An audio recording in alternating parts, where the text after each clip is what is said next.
Hello friends, welcome to Sri Tamil channel. இன்றைக்கி நம்ம பார்க்க போகிறது என்னென்னு பார்த்தீங்கன்னா இஞ்சி சட்னி.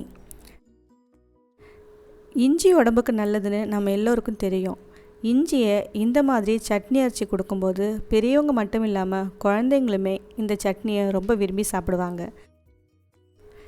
இந்த சட்னி இட்லி, தோசை, சப்பாத்தின்னு எல்லாத்துக்குமே ரொம்ப நல்லாயிருக்கும். இந்த சட்னி பண்ணுறதுக்கு முதல்ல ஒரு பேனில் 1 டேபிள் ஸ்பூன் எண்ணெய் சேர்த்துக்கோங்க. எண்ணெய் காஞ்சதுக்கப்புறம் 1 டேபிள் ஸ்பூன் கடலைப்பருப்பு சேர்த்துக்கோங்க. அப்புறம் 1 டேபிள் ஸ்பூன் உளுத்தம்பருப்பு. அடுத்து ஒரு 3லேருந்து 4 காஞ்ச மிளகாய் சேர்த்துக்கோங்க. சேர்த்ததுக்கப்புறம் அடுப்பை சிறுதீயில் வச்சு பருப்பும் மிளகாயும் லேசாக கலர் மாறுற வரைக்கும் வறுத்து எடுத்துக்கோங்க. ஒரு 3லேருந்து 5 நிமிஷத்துக்குள்ளே பருப்பும் மிளகாயும் கலர் மாறிடும். கலர் மாறினதுக்கப்புறம் பருப்பையும் மிளகாயும் எடுத்து தனியாக வச்சுடுங்க.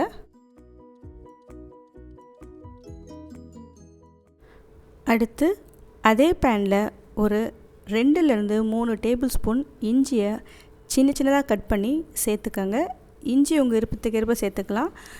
பெரியவங்க சாப்பிட்றதா இருந்தால் கொஞ்சம் அதிகமாகவும், குழந்தைங்களுக்குனா கொஞ்சம் கம்மியாகவும் சேர்த்துக்கோங்க. அடுத்து ஒரு 4 பல் பூண்டு சேர்த்துக்கோங்க. சேர்த்ததுக்கப்புறம் இஞ்சி பூண்டு ரெண்டும் நல்லா வதங்குற அளவுக்கு வதக்கி எடுத்துக்கோங்க. இஞ்சி பூண்டு வதங்கிறதுக்கு ஒரு 2லேருந்து 3 நிமிஷம் வரைக்கும் தான் ஆகும். ஏன்னா இஞ்சி நம்ம பொடியாக கட் பண்ணியிருக்கோம். அதுக்கேற்ற மாதிரி நீங்கள் வதக்கி எடுத்துக்கலாம்.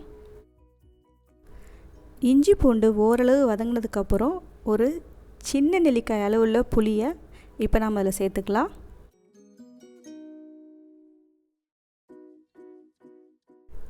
சேர்த்ததுக்கப்புறம் ஒரு நிமிஷம் வதக்கினா போதும்.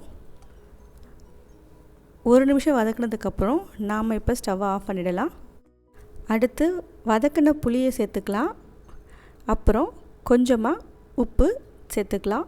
சேர்த்ததுக்கப்புறம் கொரன்னு இருக்கிற மாதிரி அரைச்சி எடுத்துக்கோங்க.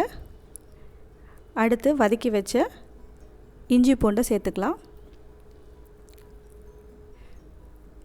இஞ்சி பூண்டு சேர்த்ததுக்கப்புறம் ஒரு 2 டேபிள் ஸ்பூன் தண்ணி சேர்த்து ஓரளவுக்கு நைஸாக அரைச்சிக்கோங்க. இப்போ பார்த்தீங்கன்னா ஓரளவு அரைச்சாச்சு. இந்த சமயத்தில் நாம் 1 ஸ்பூன் வெல்லம் சேர்த்துக்கோங்க. வெல்லம் கண்டிப்பாக சேர்க்கணும், அப்போ தான் இந்த சட்னி நல்லாயிருக்கும். வெல்லம் சேர்த்ததுக்கப்புறம் கொஞ்சமாக தண்ணி சேர்த்து கொஞ்சம் கொரகொரப்பாவோ இல்லைன்னா நைஸாவோ உங்கள் விருப்பத்துக்கு ஏற்ப அரைச்சிக்கோங்க. அடுத்து நாம் இதை கடுகு, உளுத்தம்பருப்பு, கருவேப்பிலை போட்டு தாளிச்சிக்கலாம். தாளிப்பு சேர்த்தாச்சு. ரொம்ப டேஸ்டியான, அதே நேரத்தில் ரொம்ப ஹெல்த்தியான இஞ்சி சட்னி நமக்கு ரெடி ஆகிடுச்சு. இதை நீங்கள் வீட்டில் செஞ்சு பார்த்துட்டு எப்படி இருக்குன்னு சொல்லுங்கள். தேங்க்ஸ் ஃபார் வாட்சிங்.